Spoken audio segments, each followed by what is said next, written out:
Hello and welcome back to the Secret Dungeon Podcast. I am your host, Cheney, and is with me, as always, Corey. Hello. What's up, dude? Not much. I We're guess back. we're just figuring out the mic situation. Yeah, we're still kind of working with our audio stuff, so yeah. Y'all bear with us. But anyway, welcome to episode 111. 11, yeah. Triple one, baby. 1T1. Johnny, tell him what's behind door number 1. I wish that the people could see the face you just made. That was one of the most bizarre faces I've ever seen. That's my filthy Frank face. All right, that's a good way to. Stop. That's a good way to describe it, too. Yeah, you know, I can do some filthy Frank faces. I've So- practiced in the mirror. You've practiced Just in to the- like be like for funny moments and stuff. Like to make like, okay, what does this face look like if I make it, and would that make somebody laugh? Yeah, that would make somebody laugh. somebody as in you. As in me. You're the somebody. I'm the somebody. So, you know what's still really wild to me Yeah. is hearing say welcome back to the secret dungeon Oh yeah.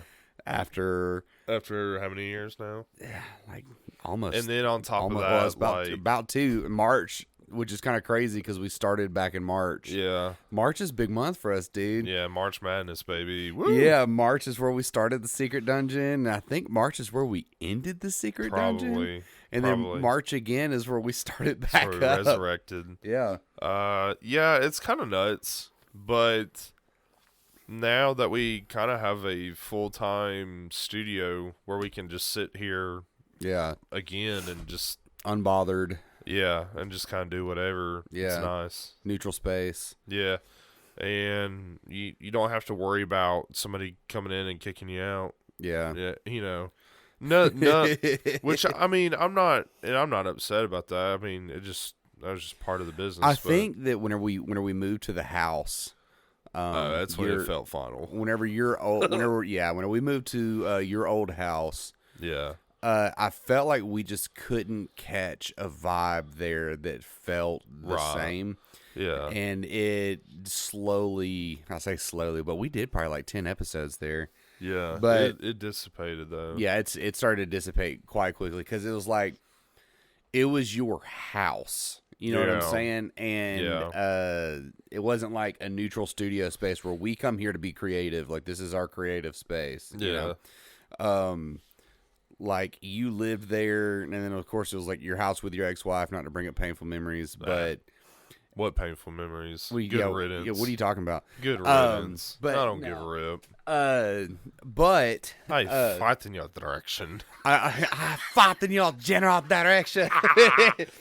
But no, but talking about that is that it's like we couldn't make it our own there. Yeah. It definitely had that kind of feel to it because I was like, I don't want to try to make a podcast set in your kitchen. You know, because that's basically where it was, in between the living room and the kitchen, because it was kind of an open concept area. Yeah. And so we just kind of stuck it somewhere in the middle. And I'm like, we can't make a set here. And it was kind of hard to put together like every week. yeah. You know, because at the time we were recording once a week, sometimes And we were twice trying a to- week. And we were trying to like lean into the paranormal stuff, and then try We to was lean kind of running out of paranormal stuff trying to talk about. lean away from it and all that stuff. And we're just like, let's just do a podcast where we just sit and talk and vibe. Yeah, I like, and I think other people kind of like a little bit more chill, just whatever podcast anyway. So Yeah. here it is. Actually, I went back and I actually listened to our first one returning. It's pretty decent. Really? Yeah. I didn't listen to it yet, which I'm kind of notorious for. Anything I record, I don't listen to. Oh yeah, you don't like hearing your voice. I don't like hearing my voice. I'm so used to it because by I now. sound like a hot dude in my head, and then when I kid you not, because how you sound different in your own head. I sound like a really hot guy, like a hot California dude. And when You're joking. I'm not kidding. All right. I have a all nice, right. sultry, sweet, smooth All voice right. in my head. Pause. I'm like Pause. a dude in my head. Pause. Go ahead. California? I mean, that's where the hot dudes are.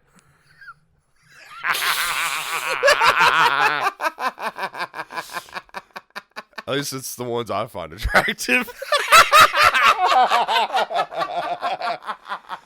It's a joke. Hey, Cheney, people. why did you get Calm divorced? No, I'm joking.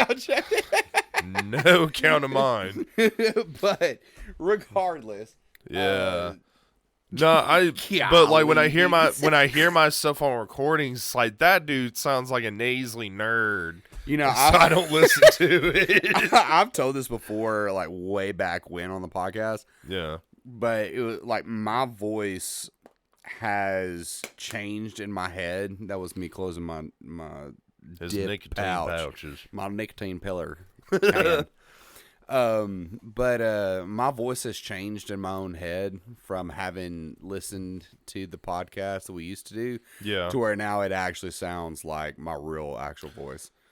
I was starting to do that back then when we was recording the podcast because I would listen to some episodes. Yeah. And that was starting to happen to me, but I cut it off too quick, and I just You wasn't cut gonna it have off too quick. You're like, I like the hot California dude in my the head. hot Californian, you know, with the yellow, or I say yellow, the blonde mop Yeah, and everything, even though you're completely brown headed. Yeah, I'm like completely the opposite, dark and brooding. Yeah, Tall. for real. So I did have like a couple of things that I did want to talk about this episode. I don't feel like talking about them. I want to look at the Yoshi on my wall. Big Yoshi. All right, we'll see you guys next episode. Thank you for tuning in to episode Dude, 111. Could you The imagine Secret just Dungeon. getting yanked out like that? Just like super cool. Well, I don't want to talk about none of them. All right then. Okay. And then we just wrap up. Yeah, we'll just sit here in you get in your silence. car. You get in your car and you're just silently driving home like, what a jerk. Yeah, I'm like, dude, what a jerk. He's the one that wanted to do this. He wanted to do this tonight. What a loser. Yeah, it's just like, you know, we just sit here for an awkward silence and you hear like the spit move around in our mouth. Just ASMR style, but it's like you can feel the awkward. tension. Yeah. You cut the tension with a knife in here. So here recently, I have decided that I wanted to go back and replay through Pokemon Legends Arceus. Yeah. A game that I famously crapped on the podcast. Yeah, you did. John, I know you're listening. Oh, no. I just want to tell you that I'm sorry and you're right. But Listen to a man be humble. This is yeah, I'm humbling myself down. This is the only time I'm going to admit it to you, though, whenever you're not here. Nah, I'm joking. Yeah. No, for real, though, he was right. Legends Arceus is actually a really good game. And I was straight up wrong because I was expecting something else. I think during that time of my life, I was very much looking for that next Pokemon X and Y experience that I had where I got super into the competitive battling and wanted to play Arceus kind of took online. all that from you. And Arceus took all that from me, and I was like, "You're not my real dad." Yeah, And then I started. But it was. And then I started. And then I started. DNA said different. Yeah, I started playing again about a week or two ago. And as I'm playing through it now, I'm actually like, maybe this is my real dad. He hit you with them DNA results. Yeah, he hit me with the paternity test, and he was like, "No, son, this is what you wanted out of a Pokemon game." And I'm like, "Yeah, bro, you kind of right. Wow, You kind of right though. You're not as mean as I said you were. Yeah, you're not as bad as I thought." But no, dude, it's actually like, it's Sorry, I have to yell at my dog. Yeah, Goldie back there, just hollering. So we got new dogs. Well, I mean, for the audience, they're new dog Goldie. Dog, I thought you was talking to me there for a No, second. I was not- like, no, you got not to new you. dogs I out was here? talking to our dear listeners. We have 3 dogs on the farm, Yeah. and one of them's Goldie. She's a big old mountain cur who likes. Goldie's to, a she? yeah, Oh, I didn't know that. yeah. That's why I call her like girl and baby. I don't know that I ever heard you. I wasn't trying to emasculate it. I Well- was just calling it by what it was. Well, I was not paying attention Could you anytime imagine you really someone talked doing to that to a dog? Just emasculate the dog. I mean, the dog don't know, but I feel like in some way it would. You know what's crazy? Speaking on that, It probably would. Dogs go by the tone of your voice, not what you say. Yeah, you can say the most heinous stuff in the happiest voice. All right, so I did it to Obi one time. I seen you do it. Yeah. He had no idea. He had no idea. Like, I was just like, I hate you. I hate you, you stupid little dog. You know, like that to him. Yeah. And he was like, you know, man, like. He's going to play with me. Yeah, he's like, I'm so excited. You know, all that stuff. And then I was just like, I love you. Like screaming at him like I was getting on to him. Yeah. And then, you know, started. He cowered down. Yeah, he cowered down, that. You know, like whenever you get onto a dog or whatever. And, dude, it's true. They don't know what you're saying. They don't give a rip. They're all vibes. They're all vibes. They're vibe readers, dude. That's what dogs are. They just read vibes. You hear that vibe? That's the vibe of anti-coyote. Because we've been having coyotes coming onto the farm. Dude, here lately. We've been here before and heard coyotes sounding off. Bro, I don't know. Which, being out here in the wilderness, actually kind of a vibe. Yeah, a little bit, yeah. I like it, being at the bottom of a mountain. But it also do be getting kind of spooky up in here. Sometimes. We'll talk about that in a minute. What was the other thing you just want to talk about? No, I still want to talk about Arceus for a little bit. Yeah. So we got sidetracked. It has like already fixed the problems that exist within Scarlet and Violet. Mm-hmm. And I'm like, why did you deviate from that? I don't know. It seems like Pokemon definitely gets a lot of hate every time they put out a game. It's like people either like overly hype it or maybe they'll like overly glaze it. Yeah. And then they will what's the word? Or they'll like really, really hate it, like this is a piece of trash and all that stuff. For Pokemon to go from Arceus, where they had open world bits, right? Yeah. And I say bits as in open world sections. There were basically biomes where different Pokemon were available in each one and whatnot. Which is cool. And then to go to an all open world, I'm sorry, the Switch cannot handle what Scarlet and Violet was trying to be. Yeah, that was a little bit ambitious for them to try on the Switch. Now the Switch 2, maybe they should have tried it more on the Switch 2. I think they were really what I think it was is now Pokemon's in a 3-year dev cycle, and it came out too close to Arceus for them to be able to switch it. Yeah, no pun intended. Yeah, but the story and the gameplay loop of Scarlet and Violet, I actually really enjoyed. Yeah. There was a lot more to it, and I actually really, really did enjoy it. And a lot of people hate on Scarlet and Violet for its performance issues, and they act like it has other issues. It don't. It just has performance issues. And to be honest with you, I didn't really experience that many of them. I did. My game looked awful. Well, it didn't like... As far as your draw distance stuff, I'm talking about the absolute bugs that people ran across. I ran across some. I don't think I ran across any. That's good, but though. I got lucky on that one. Yeah. But it still wouldn't have inhibited my experience with it. It would have made me be like, man, the Switch just ain't powerful enough to. Because you saw people that would like emulate Scarlet and Violet on the PC, and it awesome. It worked perfect. Yeah. But the problem with Scarlet and Violet versus Arceus is that in Arceus, the Pokemon spawning isn't like super, what's the word, like thick? Yeah. It isn't super populated. Yeah. Versus Scarlet and Violet, it's like they try to put too much in. That's probably what was crashing the game. Yeah, that is actually what it was. Yeah. And so they had to put out like updates, I think, for packet loss. I think is what they call it, either memory leaks or packet loss or something like that. It's where whenever you leave an area and the Pokemon are still there, that just starts taking up game memory. Yeah, and so they had to put out updates to kind of like nix the Pokemon that were out there. Still, yeah, I'm pretty sure that's what happened. Don't quote me on that, man. I wish Nintendo would not necessarily like get into the tech race. I don't want them to be like try to compete with these other tech giants. What I want Nintendo to do is just slightly improve their hardware, because what and their engines and what they use, just ever so slightly, just so these games can just run better. Well, and they can do more. Here's the thing. Here's like, yeah, but what about Breath of the Wild? What about Tears of the Kingdom?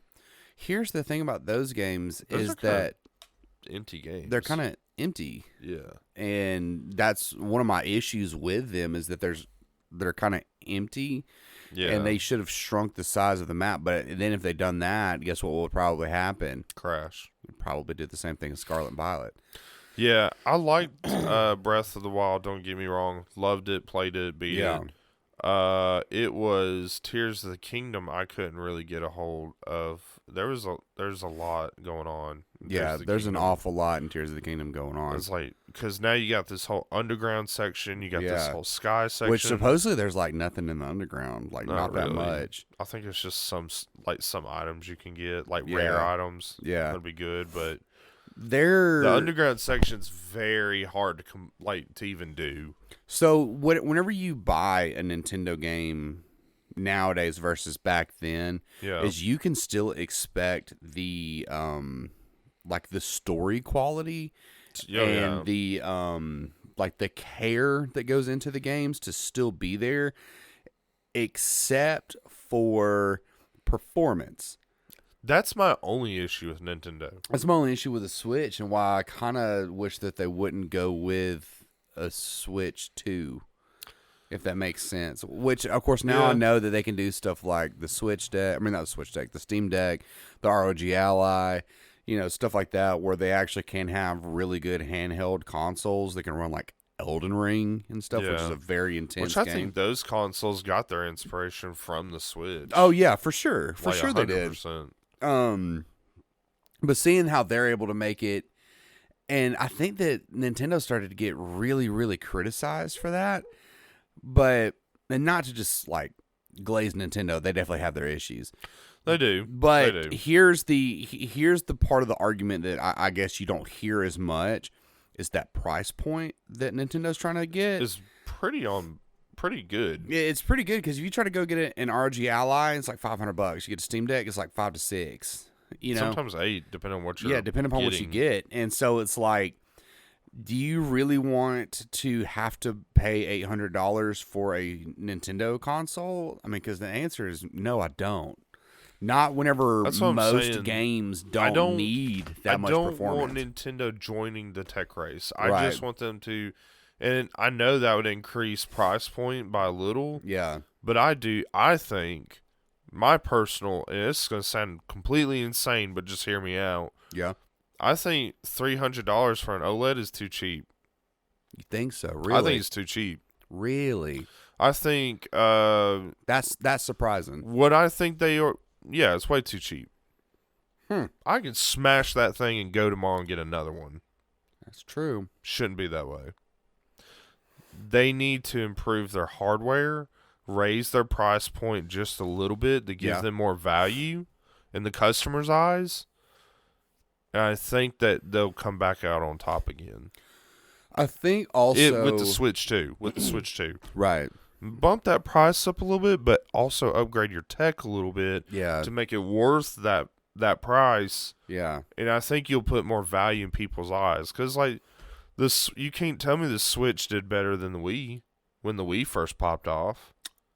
I don't know that it did. I don't actually know. I know the Switch did really good. Yeah. It did very well. Really good, yeah. Did very well. I'm pretty sure the Switch OLED did very well.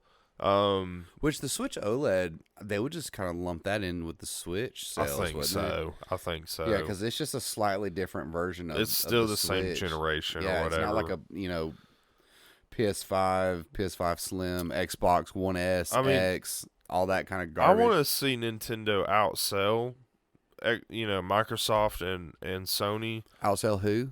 Microsoft and Sony. Who? Yeah. No, Microsoft's dead. Oh, are they dead? I've not been keeping up. Xbox is basically dead. Is it? Yes, you don't I have remember no that? idea. Okay. All right. I've been living under a rock. Yeah.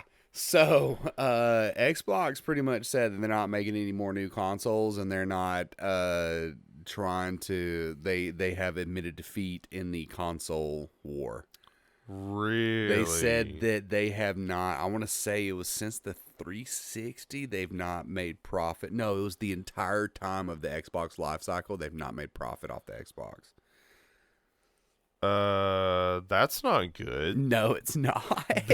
That's not beneficial to any No. of y'all. And so they pretty much just killed the Xbox, and then they said that all their exclusives are going to come to PC, and they're going to try to put them all on PlayStation as well. So there's literally no reason to own an Xbox ever again. I'm not mad about that, and I'm going to tell you why. All right. I love a good, healthy competition. Yep. I think somebody else needs to try. I want to see something different. Who? I hope it's someone from under the ground. I think that what has taken that that mantle, though, is PC.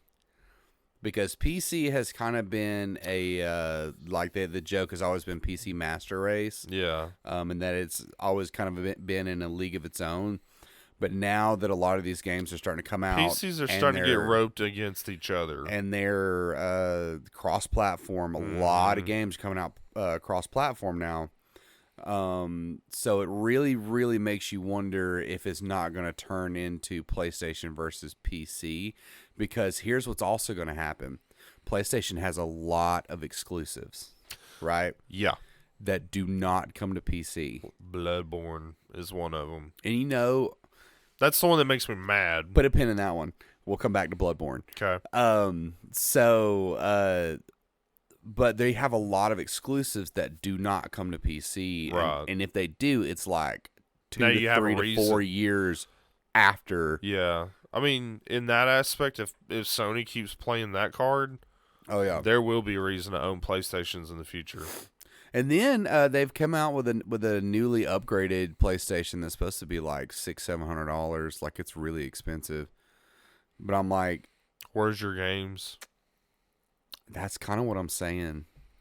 All right, that's so, my only problem with PS5 right now. Yeah. Where are your games? There's not really much that's just like PS4. We had Bloodborne, right? I mean, off pretty the jump, pretty early, quick, yeah, pretty early. And whoa, what a game! And then you come out with like there's Demon Souls, which is a remake of a really old game, and so it's like, yeah, it looks really good, but it's also still a really old game. Yeah, you know? I mean, and then once you play through it, you're done.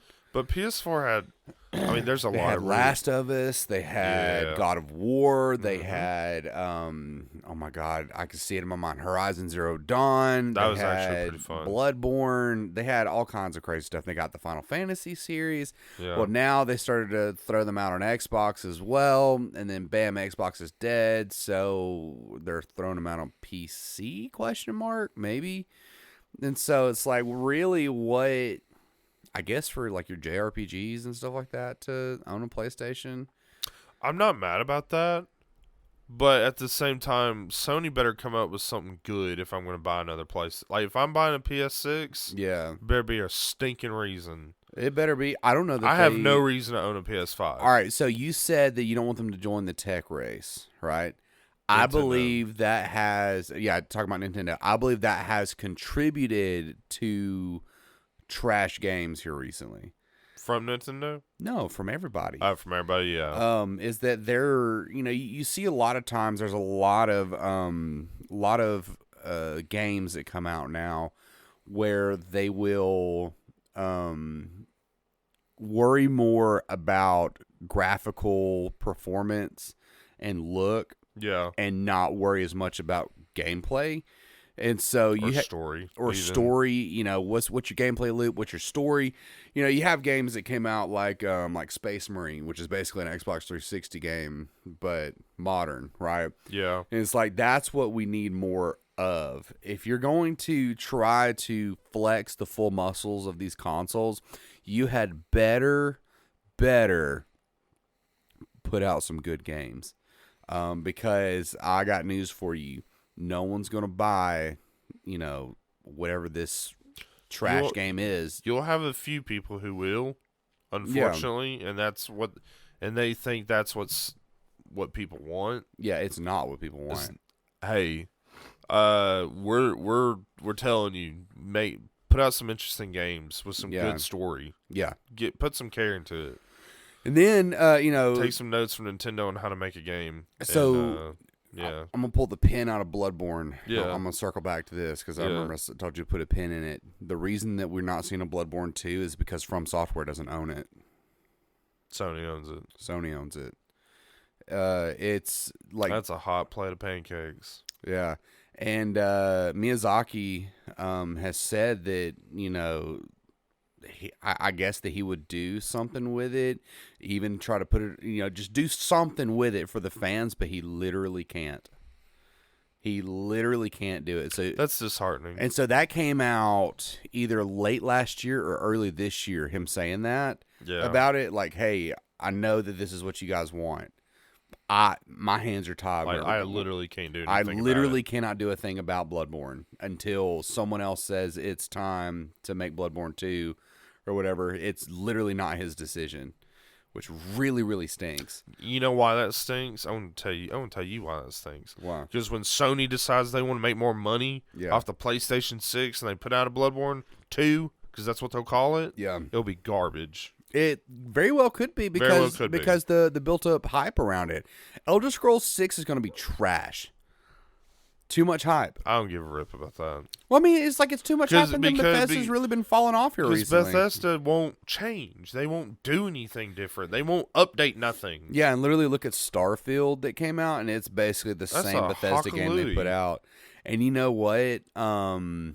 There's people that still mod the crap out of Skyrim and Oblivion just to try to make it some kind of just something else, just to make it a playable experience again, and like I said, Bethesda's just coming out with trash, and then that's a perfect segue into something else that I wanted to also talk about. Is licensed tabletop games. I think the good majority of them are trash. Are hot, stinking garbage. Talking about tabletop games? Yes. Most of them. Purely tabletop games, right? Yeah. I think that the officially licensed tabletop games, most of them are pure hot garbage and made by people who never played the games. Or they had someone that knows very little about the games and they put them in charge. I can point you to a seminar, okay? Mm-hmm. Since we brought up Bethesda. Yeah. And Fallout is an officially licensed tabletop RPG. I forget about and war game. Yeah. I mean, it's... Yeah, we have it. It's in here. I was trying to see if it's behind me right now. I think I put it on the shelf over there. It's on the other shelf. Okay, so they have the Wasteland Warfare war game. It's more of a skirmish kind of game, which I've not played that one, but I have looked into the RPG. They missed it. They missed it so hard. It don't feel like Skyrim. I mean, I don't feel like Skyrim. It don't feel like Fallout. And the same people also did the Elder Scrolls tabletop role playing game. I know there was one of them. Yeah, there's also a. I want to say it was called something, but the name leaves me. Regardless, they also did a skirmish game with it too. Mm-hmm. Skirmish games are in a different boat, right? Completely different boat, and I don't want to criticize skirmish games as much because, like I said, they're a completely different boat, and it's not really something we've dipped our toes into. We know, but we don't really know. Yeah, we don't really know, but I will criticize a tabletop role-playing game. Well, we know that. Yeah, we've produced a few. So it's not just Realms of Elgrin. We've made Extinction. We've made... well, actually, we've made several that's unreleased, but... and then the ones that are released, we've released a total of 4. So we kind of have a little bit of a handle on role-playing games. When it comes to the Fallout game, what did y'all do? And this is me talking to Modifius right now, because I know you're listening, Modifius. Everyone's listening. Yeah. Even Kim Kardashian. Yeah. What up, Kimmy? What up, Kimmy? No. What did you do? Yeah. Did you play the games at all? Because I can answer you that question. It's no. I can point you to a video where the lead designer of the Fallout Wasteland Warfare game said that he only played a little bit of Fallout 4. The most un-Fallout game that there is. Why people do stuff like this is beyond me. I know why they do it. They don't care, and they do it for money, and that's it's just money reasons. And that's a very it's cash grab. I hate that crap. Yeah, because guess what? You won't get my money. Because if you want to make a game that is going to come around and have a foothold in the industry, I'm talking about an absolute. I'm throwing this flag down. Whenever D&D had their OGL scandal, it would have been easy to move to one of these other ones because people already knew the IP. People already knew the world. They knew the system. You can mimic a system in a game, a video game, to a tabletop game a lot easier than what people do. And I believe, honestly, it's because they're so used to how tabletop games have always been that they're almost afraid to innovate from it. And put a pin in that one, too, because I got some grievances to air about the Dark Souls game. No, not that one. That's your favorite one. You shut up. He just gave me the evil eye. You shut the heck Y'all didn't up. see it, but know that he shot me an evil eye. You shut the heck up. Corey's about to start screaming in this piece. He loves Dark Souls tabletop. You shut the heck up. You shut the heck up. That game's awful. Dude, I've seen it myself. That thing is trash. Okay, so how hard is it, Cheney? I don't know. I don't know how you goof it that bad. How hard is it to take a look at the character creation mechanics of a game and mimic it nearly 1-to-1 in tabletop?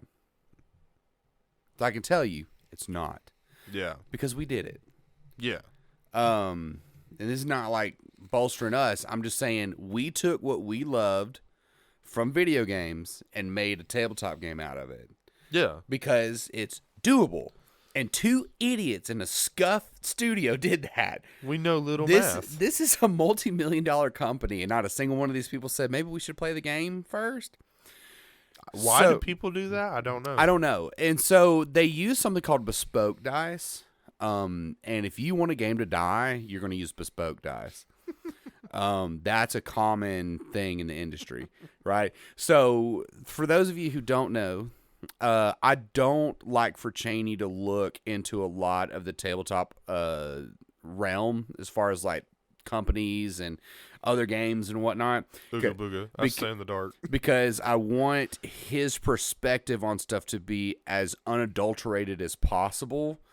A tactic that has worked probably a little too well. Yeah. And so this is something I'm going to explain to you as well to the listener, what bespoke dice means. Yeah, because I have no idea what that is. Okay, so you have your normal like dice, with numbers and whatnot, and those are your number generating dice, math rocks, right? Love them. Yeah, love them. They're fantastic. They've worked forever. There's literally what video games are based off of.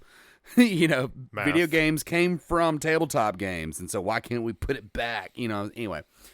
Bespoke dice are actual dice that instead of numbers, they have pictures, and the pictures will mean things. Seen those. Hate them. That's a bespoke dice. And so what you will do in the Fallout game, if I'm not mistaken, because it's been a minute since I've read it, this is not a very well prepared argument, but dang it, I'm going down this hill anyways. Die. You have a number dice, and then you have a bespoke dice that you roll alongside it, right? Yeah. And the bespoke dice lets you know stuff about what you rolled. And so it's like a secondary thing. And I'm like, Fallout, the video game, had nothing to do with that. Has nothing to do with that at all. And Fallout was like perks. And yeah, it was perk-based, and it was skill-based. Classless, no classes. Yeah. And you, every time you leveled up, you would add points into your stats. Yeah. And then that would, you had stats, and that could affect what kind of perks you got. And I'm not gonna rattle them off at the top of my head, but I know that the acronym for the stats is special. Yeah, it's literally special. Yeah, the stats worked off the perks, and the perks worked off the stats. That's like how Fallout works, right? And they work in tandem. Yeah. How did we, me and you, make a better Fallout game? Just now? No. with realms. Oh yeah, It's a perk based system. Where you also 'cause we got the idea from Fallout. from Fallout. We got because I like perks. Yeah, me too. And so fun. it's like you can build out your character kind of as you go in what direction that you want to go, and then your stats, you put points into your stats, and they affect your outcomes for however you interact with the world. Yeah, it's literally that easy. They didn't do that. They didn't do that. Why the Bespoke bit does? that is all right. So take the perks section out of it entirely. Yeah. Even in Dungeons and Dragons, whenever you level up, Mm. you add points into your stats Yeah. to affect your outcome of your dice rolls, right? Right. That's a thing that happens in tabletop, just in general, right? How can you do that and then throw away the perk system entirely whenever you could take the perk system and convert it to tabletop pretty easy, and then you still have bespoke dice in there? It's like, what did you miss? Where are you not picking up what we're putting down here of what you should or should not have done? I think what I'm starting to believe. Yeah. It might be kind of odd, but hear me out. You ever wonder if they don't just like hurry up, make the game, don't think about the mechanics, because people are going to buy it regardless as a shelf decoration. I 100% think that's. I'm starting that's to the wonder case. if these games really aren't meant to be played. I don't wonder. I know. I wonder if they're meant to be like Shelf ornaments, yeah. But why even bother with the mechanics? Why even try? But I guess that's exactly what they're doing. Yeah. And then Did I just expose our industry? let's pull the pin out of the Dark Souls game. All not right. the game, not Dark Souls.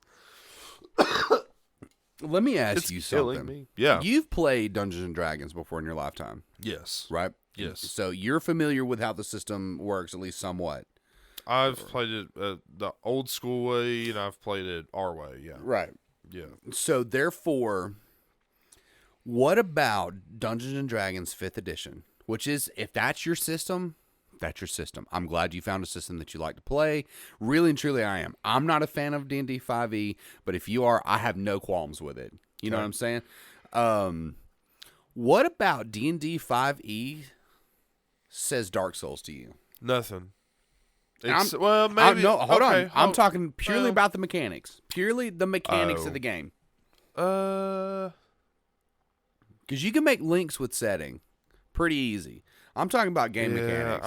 They do have dragons and knights and blah, blah, Right, blah. right. But Dungeons and Dragons to me is more old school dungeons. And There's more Conan the Barbarian. Yeah. Sword and sorcery is what they call it. Yeah. And then Dark Souls is more grim fantasy to me. Dark grim fantasy. That's purely just the but setting. the mechanics, speaking of, those are two totally different games. Two totally different games. Yeah, because Dark Souls is based off of like your stamina managing mostly. You're mostly like, yeah, you're managing your health, yeah, you're managing your mana if you're running a magic class, but Yeah. Dark Souls, the name of the game is stamina management, where D&D doesn't have anything like that. Not really. Not unless you homebrew it in. Actually, no, it's not even a not really. There ain't one unless you homebrew it in. That's kind of, I guess that's where I'm going to say the difference is. So here is my fattest grievance with the Dark Souls role-playing game. They reskinned D&D 5e to fit Dark Souls. And whenever I say to fit Dark Souls, they more so try to shove a Dark Souls peg into a D&D square hole. Yeah. You know what I'm saying? Yeah. And it's like, yeah, you can, but what are you sacrificing by doing that? And the answer is everything. The dignity of the product. A lot of the items in the game, in the Dark Souls game, Yeah. I'm talking about the role-playing game, not the video game, Right. are one-to-one reskins of items that you can find in the 5e series of books. And that's why that immediately makes it garbage. That immediately makes it garbage. That immediately tells me that you did not take the time to actually try to make some sort of counterpart or whatever to the actual in-world game. And then you take I say in-world game. You know what I'm talking about. Yeah, They didn't try to make a 1-to-1. They were just like, let's reskin it. Yeah. With Dark Souls thing. Yeah. And then people eat that crossover crap up. Absolutely. They love it. I don't know why. They love it. I mean, for me, whenever I saw it, I was like, well, yeah, I'm buying this because I'm a huge fan, and I'm like, I'm going to see what it's about. I hate crossover stuff though. I know you do. But, I hate it. But for me, I get why people buy the Squirtle dressed up, the gang of Squirtles dressed up as the Teenage Mutant Ninja Turtles. I get why you're buying it, but it's stupid. Yeah. It's stupid. Those two franchises have nothing to do with each other. I guess. I know it's close. Regardless. Church and state, people. Keep it separate. Regardless. Whenever it comes to that, though, what also really I'm sorry for doing that. Oh, you moved around the cord a lot? Yep. Oh, here he goes. He's moving the cord around again. Sorry. We getting some scuffs on the mic. Scuffs on the mic. Scuffs on the mic. So, what also really aggravated the snot out of me, he's moving the mic again. Here we go. All right, I'm done. All right, we're good. Is that whenever they made the bosses in Dark Souls, which Dark Souls is a boss. It's a boss run. It's a boss run game, right? Yeah. It's like Zelda. You know what I mean? Like original Zelda. It may not be the original creator of that style of game, but it's definitely perfected it. Yeah, absolutely. That's why everybody keeps making Dark Souls. Well, they're known for it, What? Everyone, let's make a Souls-like. Yeah. That's where all that crap comes from. Because From Software perfected it. So, but I'll even go as far as to say this. I think the Souls-likes existed before Souls. It just, everyone says Souls-like. Because that's the most famous example. Because it gets eyes, is what it is. Yeah. It gets attention. Whenever they existed before. Yeah. And so, like, whenever a game says Souls-like, it turns me off immediately.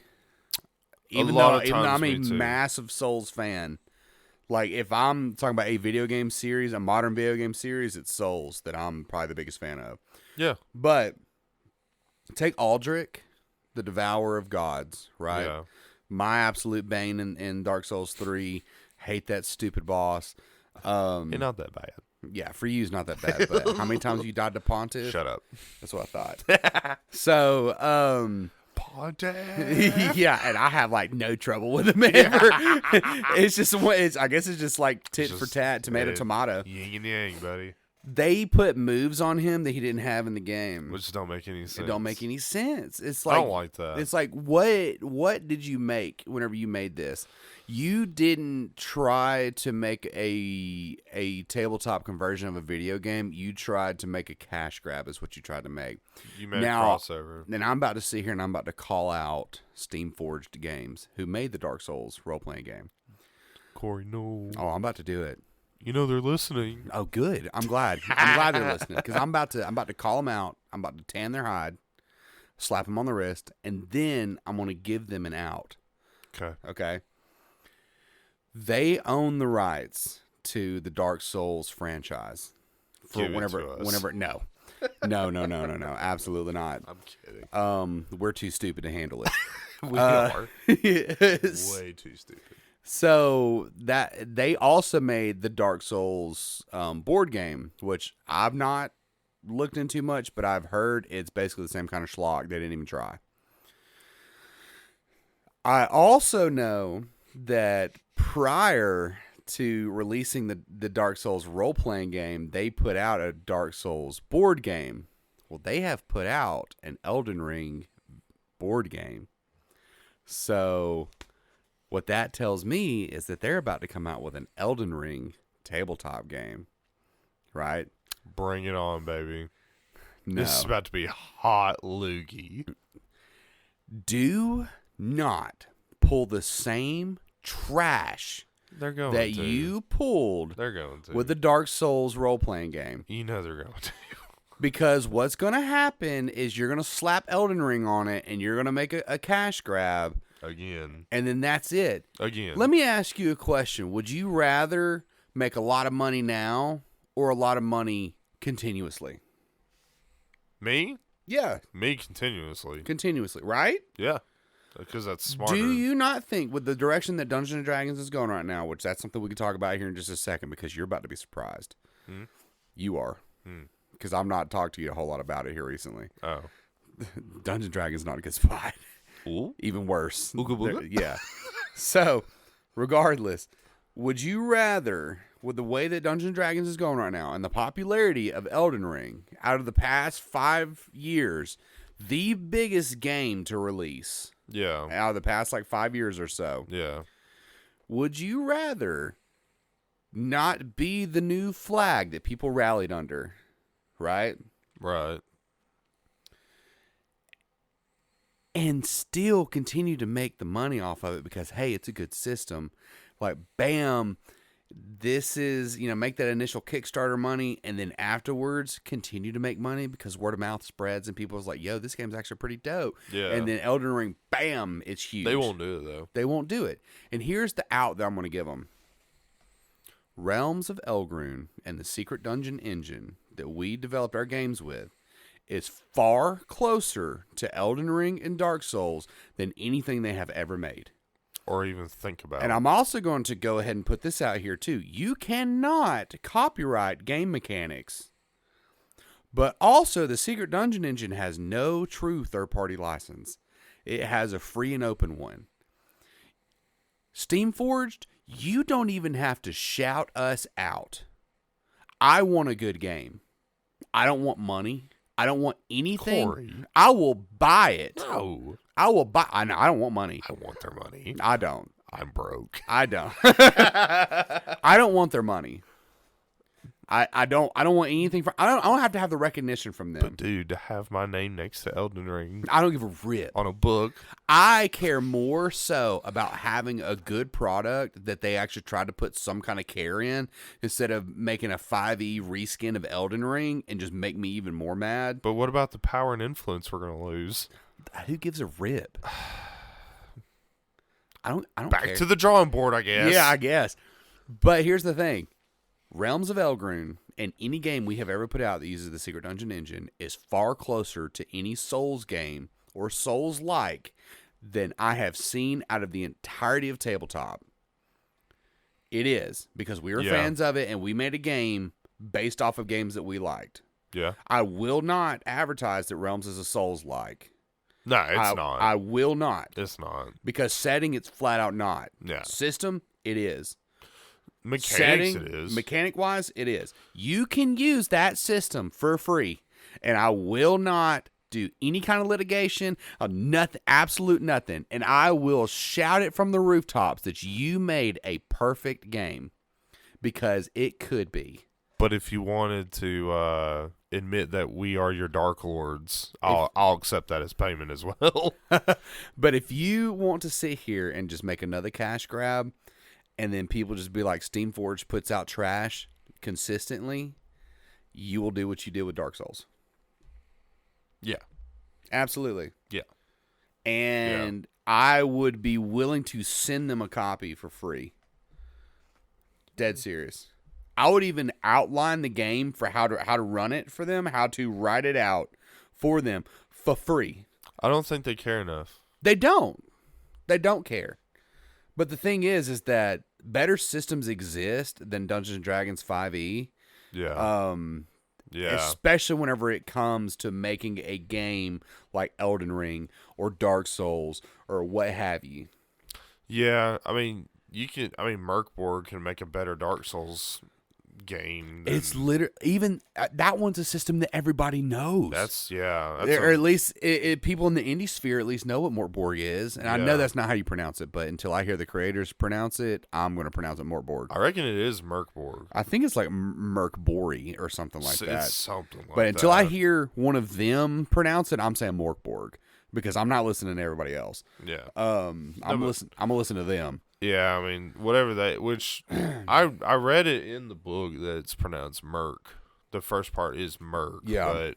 But The Borg part I'm confused on. Yeah, and then you see all the. I don't know Sweden. You see all the. You mean Swedish? Yeah, I don't know Swedish. I And don't know you Swedish see all the fish. Borg likes and all that stuff, and they're popping off. There's a bunch There's of them a now. bunch because it's a very easy system, and they have a third party license. Where Shout it's out like, to Ragnarborg and Yeah. those dudes. yeah, all of them. What up?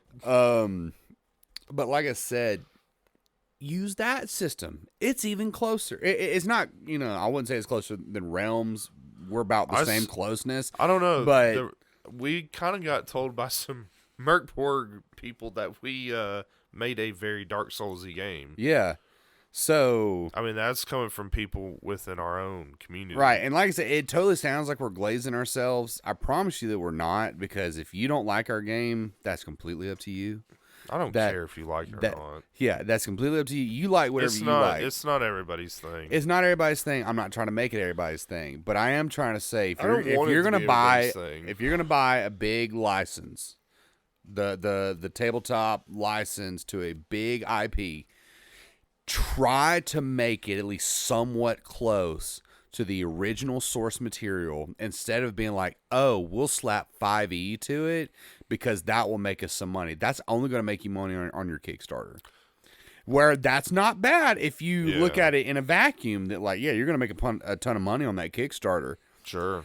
But what about that's all they care about. But what about after? They don't care about Do you that want part. to keep making money? They don't. If you would like to keep making money, you would make something that, I don't know, was comparable. Yeah, and that goes to like a whole nother argument, dude, where it's like, I can't stand people who like make remakes and then just turn around and take absolute creative liberties from the original source material and call it a remake or a remaster, and it's just like, this you ruined it. Yeah, you've ruined it. This has nothing, like, this has the same face, but you cut the face off the original person and slapped it on another body. Yeah, you just face swapped And now, like, Tiffany's dead. Her face is gone, and you put it on Jerry, and you're calling Jerry Tiffany now. You're a psycho. Yeah, no, that's not. It's not how the world works, but they do it every day in movies and TV and games. They do this crap every day, and I get sick of it, dude. It's like we're fans of these things. You're ruining good material. If you literally put out, all right, here's another one for you. If you don't even want to use our system, all right, don't use it. You know what? Don't. But let me tell you something that you should do. You should look at the Japanese version of the Dark Souls role-playing game, which is a 1-to-1. Impressive. And a lot of people are like, "Hold on, what? There's a what? Nani? Yes. Oh yes. Nani desu ka? Yes. Yes. Hi. Yeah, there is in fact a. I would like to get my hands on that. Oh yeah, for sure. It's possible, but it's kind of hard, right? Yeah, because there are fan translations out there of it. I want the original Japanese one. I want the original Japanese book, which that's a whole other conversation for a whole other day that we've been kind of slowly learning Japanese. But they actually have a role-playing game in Japan that is the Dark Souls role-playing game and the Elden Ring role-playing game and the Armored Core role-playing game. Which all sound amazing. They sound awesome. I would buy the heck out of those. I would. And you know what, Cheney? They also put out... Don't say Sekiro. No, I'm not saying anything about Sekiro. They also put out, whatchamacallit, supplementary material for these games. Which is cool. I would buy it all. Yeah. But it's because I know that they took care Had with I it. known Because these I've looked into existed- the system and how it works, Yeah. and it's really close. Dude, had I known these books existed in the first place, I would have gotten them. Yeah. I would have gotten them. For sure. That makes me sick. Now it's like I have to go back to Japan again to get books. Yeah. I have a sickness. Yeah. But Mummy, I do not feel well. I must go to Japan. For more books, Clarence. Yeah. But if you want to do that, look at those role-playing games. Yeah. And base your system off of those, because those, if I'm not mistaken, are pretty big in Japan. Yeah. Because it's originally a Japanese and IP. from what you've told me, a lot of these games are rules light. A lot of the Japanese role-playing Honestly, games dude, I don't see why the tabletop world don't just go ahead and make the major shift to rules light everything. Well, a lot of the indie does. Yeah, like most of the indies already like with the program, but like you D&D people, come on. Yeah, it's a lot more fun over here. Well, I mean, even like all right, so take D&D in itself, right? Yeah, and the system in itself for what D&D is. Right, and I'm talking purely mechanics, not setting, because a lot of times people homebrew their own settings. Sometimes they'll play with the Forgotten Realms. Sometimes they'll play whatever, what have you. Do whatever you want when it comes to setting. But when it comes to mechanics, you need to stop listening to Wizards of the Coast, you D&D people. You're missing out. And look at the Arcane Library at what Kelsey Dion has made. Look at anything else. Well, I'm talking about just purely D&D. Just purely D&D stuff, because Kelsey Dion, she has made the best possible version of Dungeons and Dragons that I have ever seen. Shadow Dark? Yes. Yeah, go Shadow play that. Dark. Go play it. Shadow Dark is fan-freaking-tastic. But that goes back to what I just said. Look at anything else. Look at literally anything else. Look at literally anything else. And you know what's crazy is that, here's the thing, is that not a lot of people know that they exist.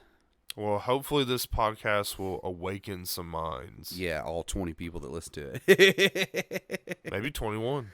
Could be. Could be 23. You never know. Next year could be 24. Could be. Year after that? 25. I was going to say 27. You're really you're keeping that bar high. You're aiming for the moon there. 3 years from now? Probably 25. Yeah, we're gonna lose some people. Well, yeah, definitely. Yeah, we're gonna lose some people. They'll definitely get in a car crash listening to this. Golly. Good grief. I'm kidding.